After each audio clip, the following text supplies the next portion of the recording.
Now, a great way to enhance any of your photographs is, as I've said before, pay attention to the light and use the light intentionally instead of accepting whatever light you see that is there.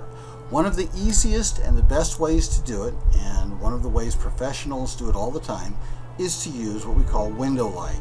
It is soft and interpretive, and it gives almost all your subjects a nice subtle look instead of anything that's harsh. There's lots of examples of window light. The Pantheon is one of the most obvious, where you have the solid building with one hole in the ceiling, and the room stays lit all day long. Because the light is reflected off the walls internally, bouncing back and forth, and gives illumination to the room.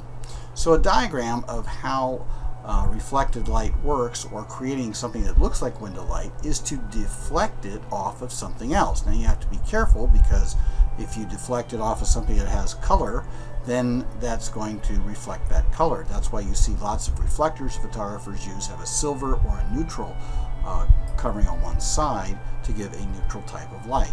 The key, though, to make the light look natural is to bounce it or reflect it off of something.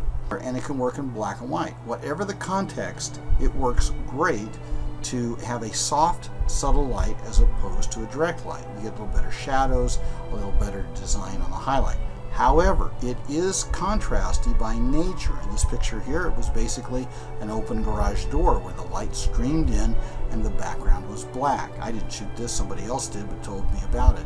But you see how the shadows on the cheek fall off rather quickly. It is a harsh light, even though it is indirect. This is one I did shoot, which was window light during the Kalinga earthquake years ago.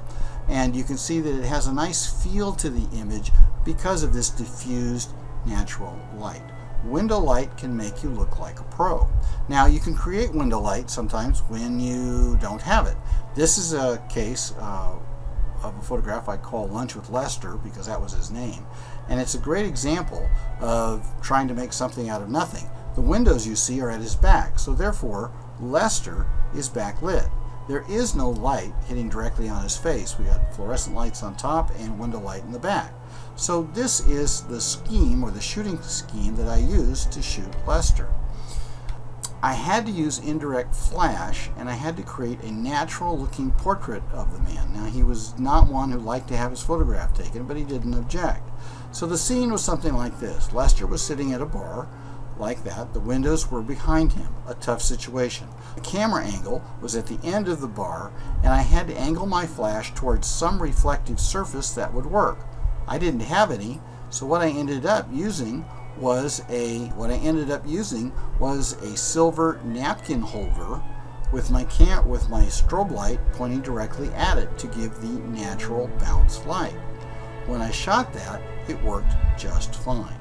Now, you can buy expensive reflectors like this one that work great. They intensify the light very well, and you can see the light on my wife's face is very even and flat. She again is in a open shade situation here, but you still need a reflector to even out the light. It's very, very important in portraiture. Now, where professionals use reflectors all the time. They use them in movies, they use them in still photographs. I mean, in lots of all the major publicity photographs you see of your stars and your heroes that you see taken by professionals, if you were able to look at the original photo and back off a couple of feet, you'd see that they're surrounded by reflectors to get the light just perfect. In this case, like on a beach, where the light source is very strict and very harsh, even in the lowest light type of situation, reflectors are a must. Window light is a very pleasing and beautiful type of light. And to mitigate the contrast that falls so quickly off on one side, the reflector is the answer. The other side of the coin, the other side of the equation, is to make sure that you meter it correctly so that you don't burn your highlights up. Backlighting a subject with a window is possible as well, but again, the reflector is key in making sure that you have enough reflected light to backfill the shadow areas. Otherwise, the meter, especially if you're shooting in something like auto, the meter will be fooled. It'll shoot a good picture of the window and a lousy picture of your subject. So you have to be, again, conscious of the light to understand what's going on, and your camera's response to it is not the same as your eye. Spotlighting, you can use window light just to use little spotlights too. And again, you can use reflectors to defer light or cut light back instead of enhance light. There's a lot of ways to do it. There's a lot of ways to make sure the texture on these roots in this vase are not illuminated naturally by the window light. It has to be done with a reflector reflecting back. The trick there is not to show the reflector in the glass. Again, I didn't shoot this, but it's a very good example of utilizing window light and reflectors to use light effectively. Window light can be very dull and subtle. That doesn't mean it's bad. It can mean that the colors saturate. Professional photographers, commercial photographers use this type of light all the time. In fact, they seek it. Utilizing what you would call semi-direct light coming in from, like, say, some mini blinds or curtains or something like that can be a very interesting effect. Look at the design on the back wall around this model. It makes her look it gives a very surreal effect to the picture, and I like that. Again, not my photograph, but it's a very nice job. Close-up photography uses window light very carefully. In fact, photographers go to great lengths, sometimes shooting insects, to imitate window light, using strobe lights and things like that to give detail to these very minute portraits of a little bitty cricket. So, indirect light is the most important way to do it, and you need a good reflector to do that. But you don't have to run out and buy something. Stay tuned to the little video that's coming up behind you, and it'll show you. Everybody who picks up a camera at one time or another will be asked to shoot somebody's portrait, whether it's friends or relatives. The fact is that you know your stuff makes others come to you for having a good picture taken. Now, a few of us have all the tools we need to do a studio quality portrait, but there are some tricks you can use. One of the best is simply to use window light. This is the type of light that is soft, intuitive, and gives a warmth to the subject. That's the good news. The bad news is that it's very contrasty and can get away from you very quickly. Want to look like a pro? Then use some window light on a portrait. In these examples, the only light used was window light.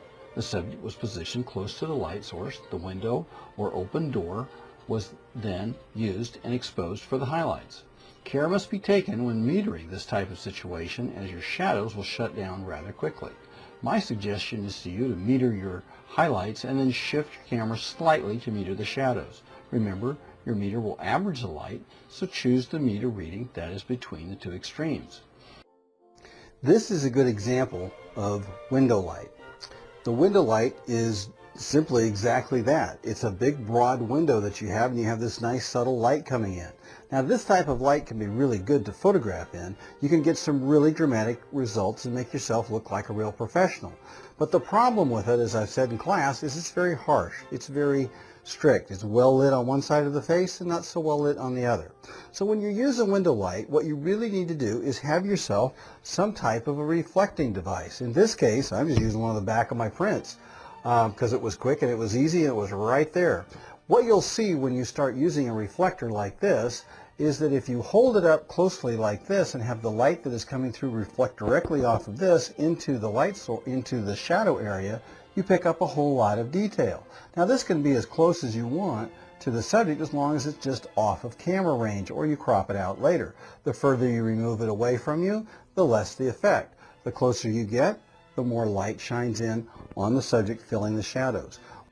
Another way to get really good results on this is to, instead of having this covered with simple white, put tin foil on this. It will increase the reflective power of this and give you even better results. These don't have to be this big either. They can be much smaller, or they can be full length if you'd like. Reflectors are very important. You can spend a lot of money at the camera store getting all kinds of different reflectors, but a good piece of white cardboard can do wonders. Reflectors can be used in still lifes as well. In this series of mechanicals and botanicals, which you can find in the gallery page on this website, I used a lot of different reflectors to get light into those little hard to reach places. This again is just window light and nothing more.